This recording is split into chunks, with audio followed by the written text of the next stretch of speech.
দেখিয়ে দিই। তাহলে এই যে অন্নপূর্ণা ভাণ্ডারে ফর্মের যোজনা আছে, আমি ফর্মটি নিয়ে এসেছি। তো এখানে পরিবারের প্রধানের নাম, এখানে পরিবারের প্রধান আপনার পরিবারের যে প্রধান রয়েছে তার নাম এখানে লিখবেন।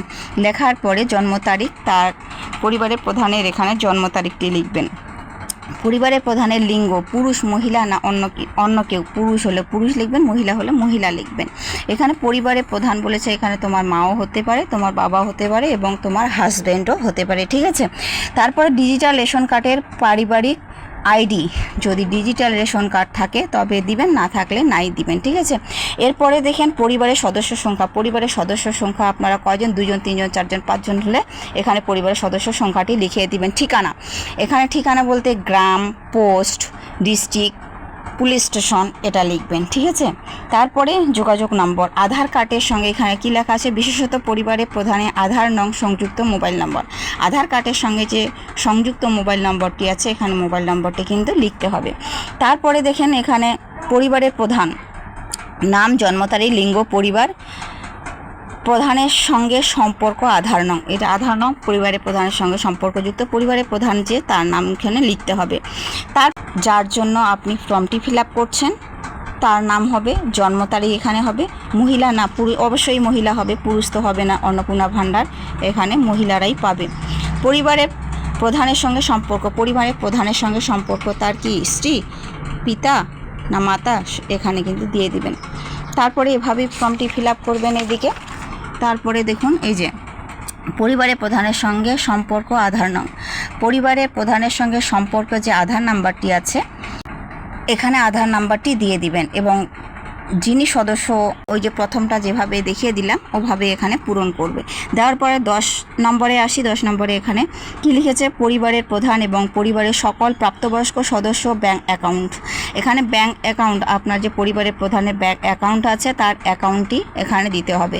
এখানে আমি লিখেছি state West Bengal of India, ঠিক আছে। এখানে অ্যাকাউন্ট নাম্বারটি এখানে দিয়ে দিবেন পরিবারের প্রধানের, আইএফসি কোডটা দিবেন।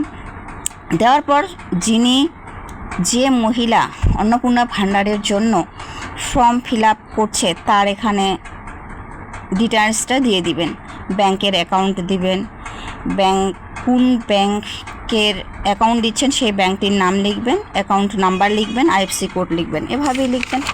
লেখার পরে 11 নম্বরে চলে আসি। 11 নম্বরে এসে দেখেন এপিক নাম্বার আছে, এপিক HOF এর সকল প্রাপ্তবয়স্ক সদস্য ভোটার তালিকার অংশ নম্বর সহ, যে হেড আপনার বাড়ির তিনি ভোটার তালিকার কি নাম আছে থাকলে দিবেন, না থাকলে নাই দিবেন, ঠিক আছে।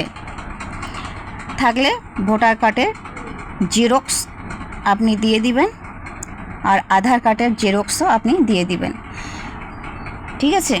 এখানে যে ফর্ম ফিল আপ করছে তার নাম, যে মহিলা ফর্ম ফিল আপ করছে তার নাম, এভাবেই করবেন। করার পরে দেখুন এখানে বিভাগ 12, বিভাগ 12তে কি আছে, বিভাগ 12 এখানে আছে অসংরক্ষিত ইউআর বা তপশিলি জাতি, তপশিলি উপজাতি, অনন্য অনগ্রসর জাতি, ওবিসি, যাদের যে কাস্টের সার্টিফিকেট সে সার্টিফিকেটটি এখানে টিক মার্ক দিবে, দিয়ে সার্টিফিকেটের যে তথ্যটি সার্টিফিকেটটি সেখানে কিন্তু এখানে টিক চিহ্ন দিয়ে আপনারা সার্টিফিকেটটি জেরক্স করে তার সাথে কিন্তু আপনারা দিয়ে দিবেন। রেশন কার্ড খাদ্য অন্তর্ভুক্তি, আপনার কি ডিজিটাল রেশন কার্ড আছে, থাকলে হ্যাঁ, না থাকলে নাই। যদি হ্যাঁ হয় তবে কার্ডের ধরন উল্লেখ করুন, যদি থাকে তবে কিন্তু কার্ডের ধরন উল্লেখ করতে বলছে। এখানে কি ধরনের কার্ড তোমার, অন্তর্দয়, PHS, AAY, SPHS, RKSYR, কোনটি কাজের কেমন অন্তর্ভুক্তি সেখানে আপনারা টিক চিহ্ন দিবেন, ঠিক আছে। পারিবারিক রেশন দোকান থেকে মাসিক রেশন তুলছে কি না, মাসে যে আপনারা রেশন পান সেই রেশনটি আপনারা তুলছেন কি না, যদি তুলে থাকেন হ্যাঁ, তুলে যদি না থাকেন তবে না। তারপরে সম্পদ, এটা যদি থাকে তো টিক চিহ্ন দেবে, না থাকলে নাই, তো ভবিষ্যতে এটি উঠেও যেতে পারে, ঠিক আছে।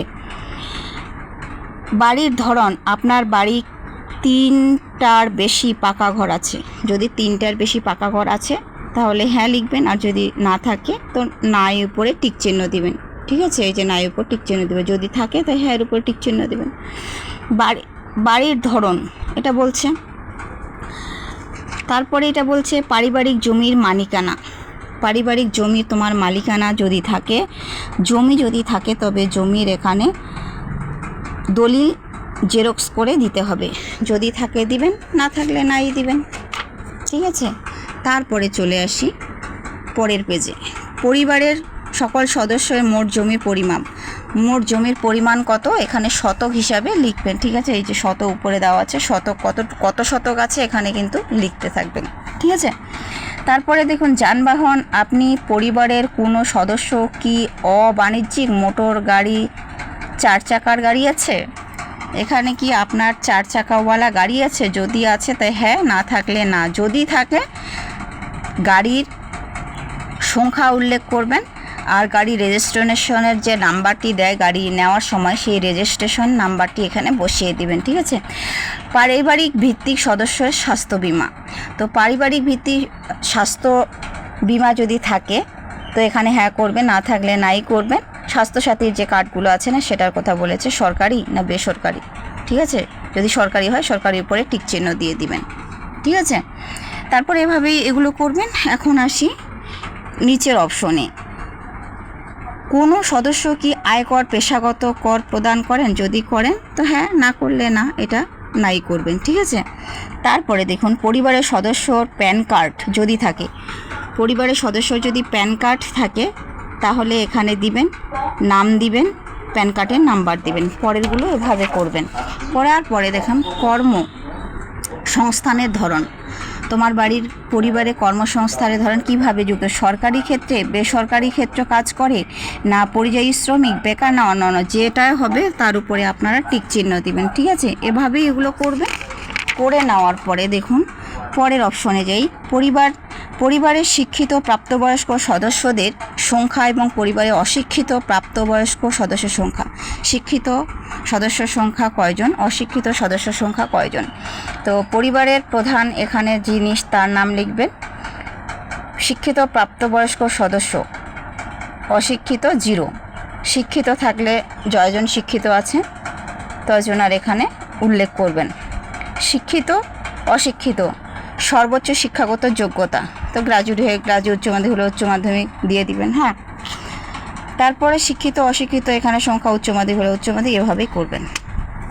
তারপরে দেখুন এই যে নিচের অপশন আছে, কোনো সদস্য কি কোনো সাংবাদিক পদ, মন্ত্রী, সংসদ, বিধায়ক, পৌর, স্থানীয় সংস্থা এবং পঞ্চায়েত সংস্থা প্রাক্তন বর্তমান ধারক? যদি হ্যাঁ হয় তাহলে হ্যাঁ দিবেন, না থাকলে নাই থাকবেন। যদি কোনো সদস্য কি সরকারি পেনশনভোগী, কোনো সদস্য তোমার কি সরকারি পেনশন পায়, সরকারি চাকরি যে যারা করে অনেক সময় পেনশন পেয়ে থাকে, যদি পেনশন পায় তো হ্যাঁ লিখবেন, না থাকলে নাই লিখবেন। যদি পেনশন পায় তাহলে আবার স্লিপটি এখানে কিন্তু জেরক্স করে জমা দিয়ে দেবেন। ঠিক আছে, তারপরে কোনো সদস্য কি জিএসটি অধীনে নিবদ্ধ আছে? জিএসটি থাকলে হ্যাঁ, না থাকলে নাই। ঠিক আছে, এখানে এই যে না থাকলে নাই দিয়ে দিবেন। তারপরে দেখেন কোনো সদস্য পরিবারের মোট বার্ষিক আয়, তোমার পরিবারে মোট বার্ষিক আয় কত? 1 লাখ হতে পারে, 96,000 হতে পারে, 50,000 হতে পারে, সেটা উল্লেখ করবেন। ঠিক আছে, তারপরে দেখেন এটা কি আছে, তার অন্যান্য পরিচয় নথি। সিএএ আবেদন এর বর্তমান অবস্থা যদি থাকে তাহলে সিএএ এর সঙ্গে বর্তমান অবস্থা এখন প্রযোজ্য নয়, আবেদন করা হচ্ছে এমন। যদি সিএএ এর সঙ্গে অবস্থান থাকে তবে এখানে লিখবেন, আর যদি না থাকলে প্রযোজ্য নয় এটা লিখবেন। ঠিক আছে, যদি তারপরে সদস্য যিনি আপনার পরিবারের প্রধান সেখানে এখনও প্রযোজ্য নয়, এটা কিন্তু টিক চিহ্ন দিবেন। আচ্ছা, দেওয়ার পর পরবর্তীতে অপশনে চলে আসি, এটা লিখছে অন্যান্য কিষাণ ক্রেডিট কার্ড। কিষাণ ক্রেডিট কার্ড যদি থাকে তো কিষাণ ক্রেডিট কার্ড এখানে লিখবেন, থাকলে লিখবেন, আর না থাকলে নাই লিখবেন। ঠিক আছে, যদি লিখেন তো এভাবে দ্বিতীয় নাম্বার ফর্মগুলো ফিল আপ করবেন। তারপরে দেখেন এখানে আছে, যদি এসআইআর ট্রাইব্যুনাল 2026-এর মধ্যে বিচারাধীন থাকলে হ্যাঁ লিখবেন, না থাকলে না লিখবেন। আর যদি কেউ নেয় তাহলে প্রযোজ্য নয় এটা কথা লিখবেন, এটা কথার উপরে টিক চিহ্ন দিবেন। ঠিক আছে। তারপরে দেখেন সামাজিক মর্যাদা এবং প্রভাবশীল ব্যক্তিগত বিদ্যালয় অধ্যায়ে পরিবারের সকল শিশুর বিবরণ বলছে। পরিবারের সদস্য শিশুর সংখ্যা তোমার কয়টা, ছেলে মেয়ে কয়টা, একটা হতে পারে, দুইটা হতে পারে, তিনটা হতে পারে, চারটাও হতে পারে। এখানে সদস্য সংখ্যা লিখবেন। তারপরে শিশুর নাম লিখবেন, শ্রেণী লিখবেন, বিদ্যালয়ে পড়ে তার নাম লিখবেন, ধরন লিখবেন, যে বিদ্যালয়ে কোন ধরনের বিদ্যালয়ে পড়ে, সরকারি, বেসরকারি, মাদ্রাসা, অন্যান্য স্কুলে পড়ে, এটাও এখানে কিন্তু উল্লেখ করবেন। ঠিক আছে। এরপরে যাই শিশুদের টিকাকরণের অবস্থা। শিশুদের টিকাকরণ থাকলে হ্যাঁ লিখবেন, না থাকলে নাই লিখবেন। তারপরে আপনি কি কোনো সরকারি প্রকল্পের সুবিধা ডিবিটি এর মাধ্যমে পাচ্ছেন, যদি পাচ্ছেন হ্যাঁ, না পাচ্ছেন তো নাই। ঠিক আছে। তারপরে এভাবেই করবেন। করার পরে এই ফর্মটি উপরে দেখেন বাদ দেওয়া হলে কারণ অফিসার কর্তৃক পুনর্লিখিত। আপনারা যদি কোনো প্রকল্প থেকে নিজে প্রত্যাহার করতে চান, যদি কোনো সুবিধা থেকে আপনারা প্রত্যাহার করতে চান, তবে উপরে এই সমস্ত ফর্মগুলি ফিল আপ করবেন। যদিও আমরা সরকারি কাজের থেকে সুবিধা না পাওয়ার জন্য আমরা কেউ করি না, যদি করেন তাহলে কিন্তু উপরে লিখিত ফর্মগুলি আপনারা এগুলো ফিল আপ করে নেবেন। তারপরে বাদ দেওয়া হলে কোন কারণে বাদ দেওয়া হয়েছে এর জন্য এই ফর্মগুলি ফিল আপ করতে হচ্ছে। তো আমি যে মর্মে ঘোষণা করিতেছি এর উপরে প্রদত্ত তথ্য আমার জ্ঞান ও বিজ্ঞানসম্মত সম্মিত। তো এখানে প্রধান যে আছে সম্মত করছে, যার প্রধান আপনি করেছেন যাকে, তার এখানে কিন্তু নামটি আপনি দিয়ে দিবেন। ঠিক আছে। এই যে সেলফ অ্যাটেস্টেড বা পরিবেশে প্রধান স্বাক্ষর দিয়ে দিবেন। তারপরে এটাতে আপনারা হাত দিবেন না, কারণ এটাতে সম্পূর্ণ সরকারি লেভেলের কাজ। আপনারা এটাতে হাত দিলে ওরা কি কাজ করবে, ওরা কিন্তু এই কাজটি করবে। তো কখনো এই কাজটি আপনারা করবেন না। তো আজ ভিডিওটি পর্যন্ত, খুব আহামরি এমনটা নয় কিছু। ঠিক আছে। তো ভালো থাকবেন, সুস্থ থাকবেন। যদি ভালো লেগে থাকে তো অবশ্যই একটা লাইক, কমেন্ট, শেয়ার করে দেবেন।